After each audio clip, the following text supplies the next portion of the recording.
এক বাটি চিড়ে দিয়ে খুব সহজেই বানিয়ে ফেলুন এরকম হালকা ফুলকা নাস্তা, যা মুখে দেওয়া মাত্রই মিলিয়ে যাবে আর তৈরি করা মাত্রই প্লেট একদম ফাঁকা হয়ে যাবে।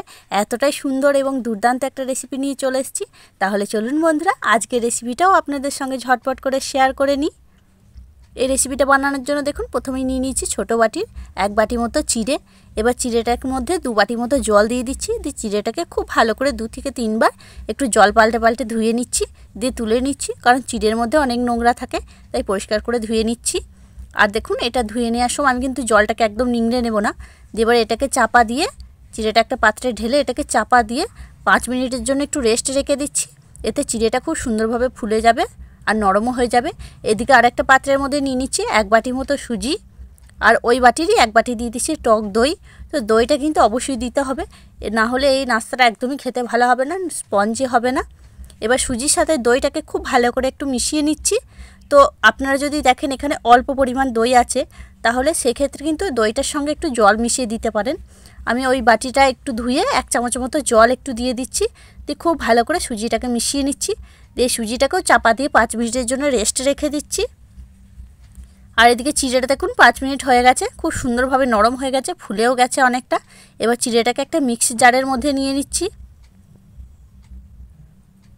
সব চিড়েটাকে মিক্সি জারের মধ্যে নিয়ে নিচ্ছি।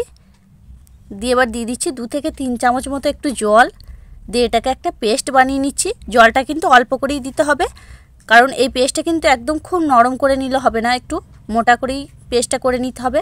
এই দেখুন পেস্টটা করে নিয়েছি। দিয়ে এবার একটা পাত্রের মধ্যে ঢেলে নিচ্ছি পেস্টটাকে।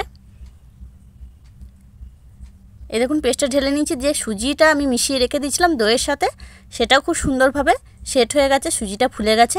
এবার এই চিড়ের সাথে সুজিটাকে আমি মিশিয়ে নিচ্ছি। দুটোকে একসাথে মিশিয়ে নিয়ে দিয়ে দিচ্ছি অল্প একটু জল। আর জলটা কিন্তু অবশ্যই বুঝে দিতে হবে। এখানে জলের পরিমাণটা একদম বেশি পড়ে গেলে এই নাস্তাটা খেতে ভালো হবে না।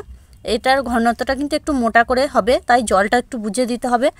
দেখুন খুব ভালো করে চিড়ে আর সুজি একসাথে একটু মিশিয়ে নিচ্ছি, যেন দুটো একসাথে খুব সুন্দরভাবে মিশে যায়। এবার ভালো করে মিশিয়ে নিচ্ছি। দিচ্ছি 1/2 চামচ মতো গোলমরিচের গুঁড়ো, আর দিচ্ছি স্বাদ মতো লবণ। তো আজকে আমি একদমই হালকা ফুলকাভাবে এই নাস্তাটা তৈরি করছি, তাই কোনো রকম মশলা বা সবজি ব্যবহার করছি না। তো আপনারা যদি চান এখানে সমস্ত রকম সবজি বা আরও মশলা এখানে অ্যাড করতে পারেন। তো আমি আজকে একদমই কম মশলায় এই রেসিপিটা বানাচ্ছি, তেল মশলায়, তাই আর বেশি কিছু দিচ্ছি না। দেখুন আবার 1 চামচ মতো জল দিয়ে দিচ্ছি, দিয়ে খুব ভালো করে এই ব্যাটাটাকে মিশিয়ে নিয়েছি। এটা পাশে সরিয়ে দিচ্ছি। আর আজকে আমি এই থালাটায় তৈরি করব, সেই জন্য থালাটার মধ্যে 1 থেকে 1.5 চামচ মতো একটু সাদা তেল দিয়ে দিয়েছি। দিয়ে খুব ভালো করে ব্রাশের সাহায্যে গোটা থালাটার মধ্যে তেলটাকে ব্রাশ করে দিচ্ছি। এতে করে নাস্তাটা তৈরি হয়ে যাওয়ার পর খুব সুন্দরভাবে সহজেই উঠে যাবে। খুব ভালো করে তেলটাকে ব্রাশ করে নিচ্ছি, দিয়ে এটাকেও পাশে সরিয়ে রেখে দিচ্ছি। আর এদিকে ব্যাটারটার মধ্যে আমি নিয়ে নিচ্ছি 1 প্যাকেট মতো ইনো। এবার ইনোটাকে দিয়ে দিচ্ছি। এবার ইনোটাকে অ্যাক্টিভ করার জন্য দিয়ে দিচ্ছি অল্প একটু জল। তো আপনাদের যদি হাতের কাছে ইনো না থাকে, সেই সময় আপনারা কি করবেন, 1 চামচ মতো বেকিং সোডা এখানে দিয়ে দেবেন, তার মধ্যে অল্প একটু লেবু রস দিয়ে দেবেন, তাহলে এই ইনোর কাজটাই হবে। এবার সঙ্গে সঙ্গে ব্যাটারটাকে ইনো দিয়ে মিশিয়ে নিয়েছি। দিয়ে যে থালাটা আমি তেল মাখিয়ে রেখেছিলাম, সেই থালার মধ্যে সঙ্গে সঙ্গে ঢেলে নিচ্ছি। তো ইনোটা দেওয়ার সাথে সাথে কিন্তু এই কাজটা করতে হবে, না হলে বেশিক্ষণ ইনোর অ্যাকশনটা থাকবে না। এবার সমস্ত ব্যাটারটা ঢেলে নিয়েছি। এবার থালাটাকে খুব ভালো করে একটু ট্যাপ ট্যাপ করে নিচ্ছি, তাহলে ভেতরে যদি কোনো বাতাস থেকে থাকে সেটা খুব সহজে বেরিয়ে যাবে।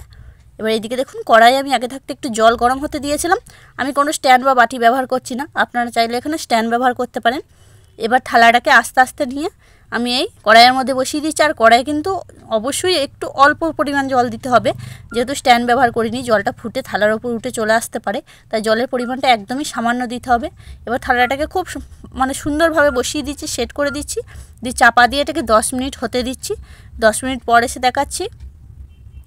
দেখুন এটা 5 মিনিট হয়ে গেছে, আর কতটা 5 মিনিটই কত সুন্দর ফুলে উঠেছে দেখুন। এবার উপর থেকে একটু দেখতে সুন্দর লাগার জন্য আমি লঙ্কা গুঁড়ো ছড়িয়ে দিচ্ছি।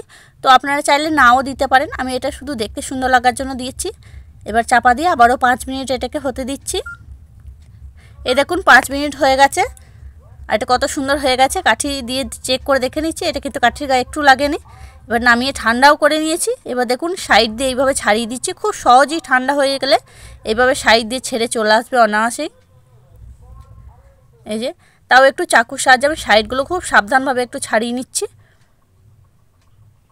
তো এটা কিন্তু আপনারা অবশ্যই ঠান্ডা, একদম ঠান্ডা হয়ে যাওয়ার পর ছাড়াতে যাবেন, না হলে কিন্তু এটা একদমই ভেঙে যাবে, ভালো উঠে আসবে না। এই দেখুন কত সুন্দর উঠে চলে এসছে, একটু কোনো জায়গা ভাঙেনি, সুন্দরভাবে উঠে চলে এসছে। আর কতটা নরম স্পঞ্জি হয়েছে দেখেও বুঝতে পারছেন। দেখুন কতটা জালিদার, কতটা স্পঞ্জি হয়েছে। এবার এটাকে আমি সাইজ করে কেটে নিচ্ছি। তো আপনারা নিজেদের পছন্দ মতো এখানে যে কোনো শেপ করে কেটে নিতে পারেন। আমি প্রথমে একটু এইভাবে লম্বা লম্বা করে কেটে নিচ্ছি। তো এই রেসিপিটা বন্ধুরা একবার হলেও বাড়িতে বানিয়ে দেখতে পারেন। খুবই হেলদি রেসিপি আর খুব সহজভাবে বানানো যায়, কম তেল মশলায়। তো গরম অনেক পড়ে গেছে, তো এই সময় কিন্তু যতটা পারবেন একদম হালকা ফুলকা খাবার খাওয়ার। তো এইভাবে কিন্তু এই এক বাটি চিড়ে দিয়ে এই রেসিপিটা বানিয়ে দেখতে পারেন, খুবই হালকা ফুলকা রেসিপি। এ দেখুন এবার এইভাবে আমি একটু বরফির মতো শেপ করে কেটে নিচ্ছি ছোট ছোট করে। তো আপনারা চাইলে যেমন খুশি এখানে শেপ করে কেটে নিতে পারেন, নিজেদের পছন্দ মতো এখানে শেপ করে কেটে নেবেন। আমি এইভাবে ছোট ছোট চৌকো করে কেটে নিচ্ছি।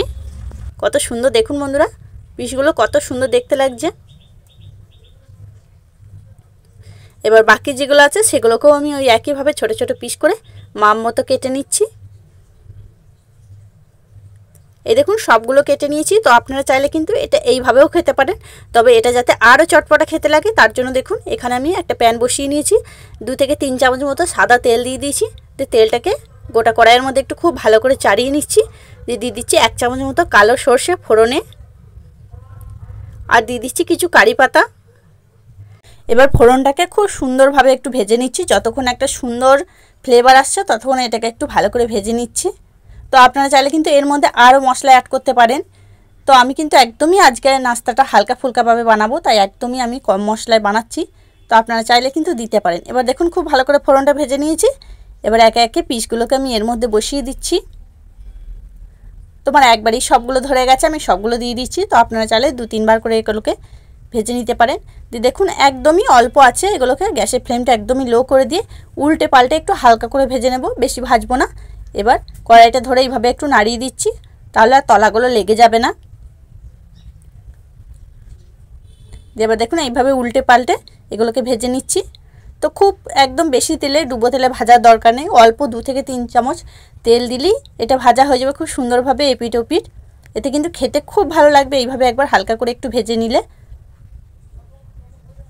এই দেখুন কত সুন্দর একটা করে কালার চলে এসছে, তলা দিয়ে আমি একটা করে উল্টে দিচ্ছি। দিয়ে এইভাবেই এগুলোকে ভেজে নিচ্ছি আমি, অল্প আছে এভাবে উল্টে পাল্টে একটু সুন্দর করে কালার করে আমি চারিধারে ভেজে নিচ্ছি। এই দেখুন সাইডগুলোও কিন্তু এইভাবে আমি একটু সেকে সেকে ভেজে নিচ্ছি, তাহলে কিন্তু খেতে খুব ভালো লাগবে, চারিধার দিয়ে খেতে খুব ভালো লাগবে। এইভাবে ঘুরিয়ে ঘুরিয়ে চারিধার আমি ভেজে নিয়ে তারপর এসে আপনাদের দেখাচ্ছি। এই দেখুন বন্ধুরা আমার সবগুলো ভাজা হয়ে গেছে, এই যে একটা সুন্দর কালার করে আমি ভেজে নিয়েছি, এতে কিন্তু খেতে খুব ভালো লাগবে। তো আপনারা কিন্তু না ভেজেও খেতে পারেন, তবে এইভাবে খেয়ে দেখবেন, খেতে খুব ভালো লাগে।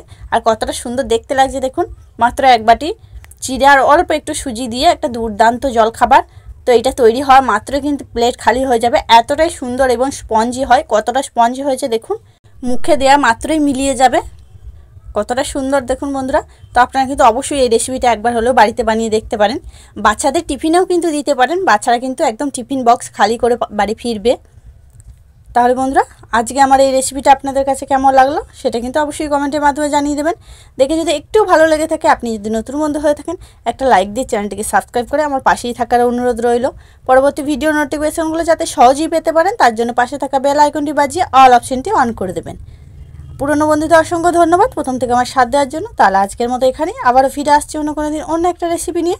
ততক্ষণ আপনারা ভালো থাকবেন, সুস্থ থাকবেন, ধন্যবাদ।